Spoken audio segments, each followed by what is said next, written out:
Hello friends, আজকে একটা নতুন রেসিপি নিয়ে চলে আসলাম। পটলের খোসা বাটা। তো ওটা আমি ভালো করে ছাড়িয়ে নিয়েছি, পটলের চোকলাটা ছাড়িয়ে ভালো করে ধুয়ে নিয়েছি।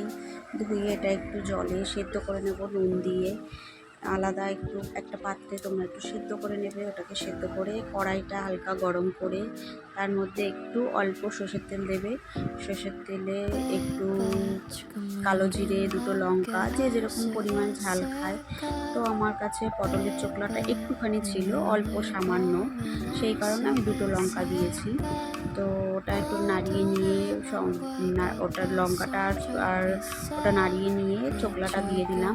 দিয়ে ওটার মধ্যে একটু নুন দিয়ে দিলাম, হলুদ দিয়ে দিলাম, পরিমাণ মতো নুন হলুদ দিয়ে একটু একদম হালকা আঁচে দেবে, ঠিক আছে? ওটা না হলে পুড়ে যেতে পারে, তখন খেতে খারাপ লাগবে।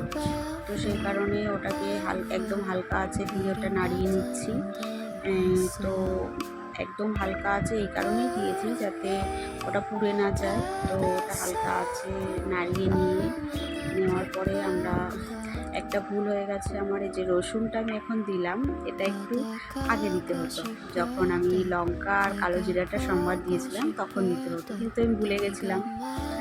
তো মেবি ওটা এখন দিয়ে নিয়ে এটা যখন সম্বাদ দেবে তখনই দিয়ে দেবে, তাহলে আরেকটু খেতে বেশি ভালো লাগে। এটা টেস্টটা খারাপ হয়নি, ভুলে গেছিলাম সেই কারণে। তো ওটা হয়ে গেছে, হয়ে যাওয়ার পর আমি একটা পাত্রে ঢেলে নিয়েছি। ঢেলে নিয়ে এটাকে ঠান্ডা করে নিতে হবে, না হলে মিক্সিতে ঘোরালে তোমরা তো জানোই গরমটা অসুবিধা হয়। তো মিক্সির মধ্যে দিয়ে নিয়েছি, দিয়ে এটা মিক্সিতে দিয়ে একটু নুন দিয়ে দিয়েছি।